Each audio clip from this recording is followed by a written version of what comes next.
Click the bell icon to get latest videos from Ekeeda. Hello friends, let us understand how to record entries for forfeiture of shares when shares are issued at premium. Forfeiture is done after allotment stage or after first call stage or after second call stage. What will be the different accounting treatment and related entries that we'll try to understand. Let us read question.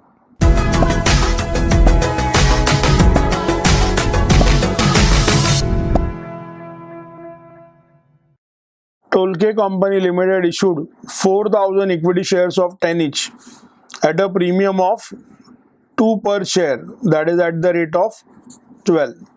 On application 2, on allotment 5 per share. First call 3 rupees, second call 2 rupees. We can add these values.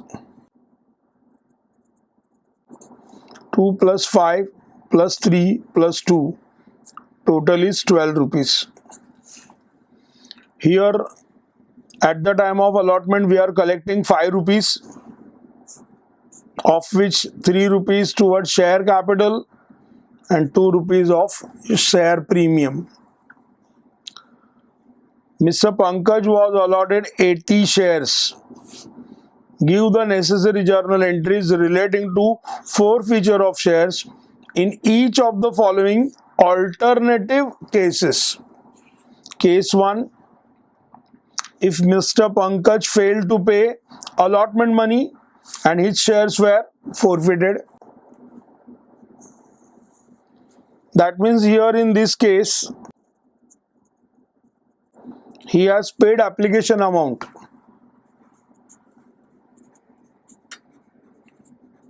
He failed to pay allotment amount. First call, second call is still to be made. So shares are cancelled immediately after allotment.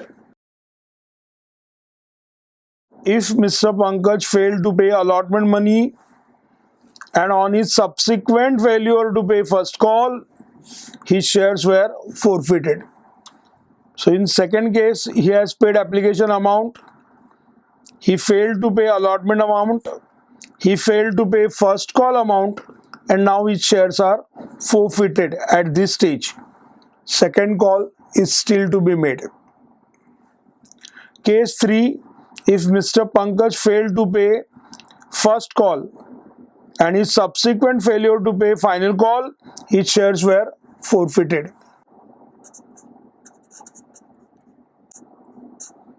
So in case 3, he has paid application amount, he paid allotment amount, he failed to pay first call, and he also failed to pay final call.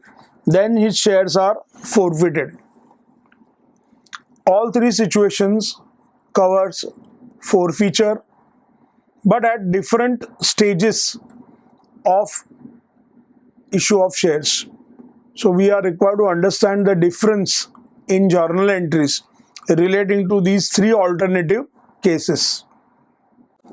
If Pankaj failed to pay allotment money and his shares are forfeited, equity share capital account debit. On application, each shareholder was required to pay 2 rupees. On allotment, he was required to pay 3 rupees of capital. So on application 2, on allotment 3 rupees of capital, so 5 rupees per share so far called up, multiplied by 80 shares allotted. So the amount comes to 400.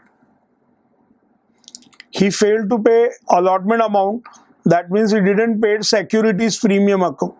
So securities premium account debit on 80 shares multiplied by 2, 160.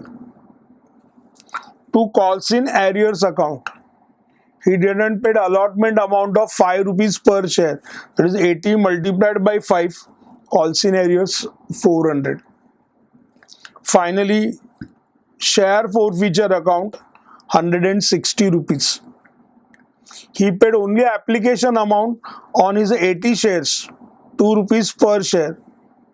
That means company has received only amount of 160 from him, which company is not going to return. So on forfeiture, this becomes profit for the company and that has been credited to share forfeiture account. Being 80 shares of Mr. Pankaj forfeited on failure to pay allotment amount by him. Case 2. If Mr. Pankaj failed to pay allotment money and on his subsequent failure to pay first call, his shares were forfeited. That means he has paid only application amount.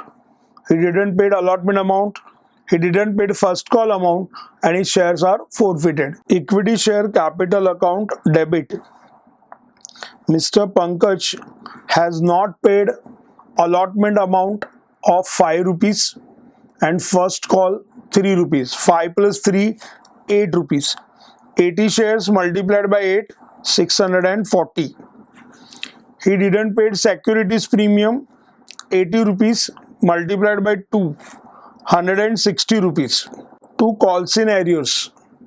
He didn't pay allotment amount 5 rupees, first call amount 3 rupees, so 80 multiplied by 8, it will be 640 rupees. To share forfeiture account, that is, he paid only application amount 2 rupees on his 80 shares, so that amount is 160. So on his forfeiture of his shares, company will make profit of only this 160 rupees because he has not paid any amount after application. Case 3. If Mr. Pankaj failed to pay first call and his subsequent failure to pay final call, his shares were forfeited. Now in this case, he has paid application amount, he has paid allotment amount along with premium amount. He failed to pay first call and then subsequently second call, so his shares are forfeited after failure to pay both the calls. Here Pankaj has paid application amount as well as allotment amount along with premium. Equity share capital account debit. So far all the calls are completed. That means rupees 10 called up on every share multiplied by 80 shares, it comes to 800. Call scenarios account, 3 rupees first call, 2 rupees final call on 80 shares, call scenarios amount is 400. He has paid on application 2 rupees towards share capital 3 rupees at the time of allotment, so 80 multiplied by 5, it is 400. Being 80 shares of Mr. Pankaj forfeited on non-payment of both calls by him. In this question, we have understood how to record forfeiture entries when shares were issued at premium. We are required to focus on stage of forfeiture. If shareholder makes payment of allotment where securities premium account is collected, then in forfeiture entry, securities premium account is not involved. If shareholder makes default at the time of allotment itself, that means we fail to recover securities premium from him, then in share forfeiture entry, we are required to debit securities premium account. Thanks for watching this video. Stay tuned with Ekeeda and subscribe to our channel Ekeeda. Thank you.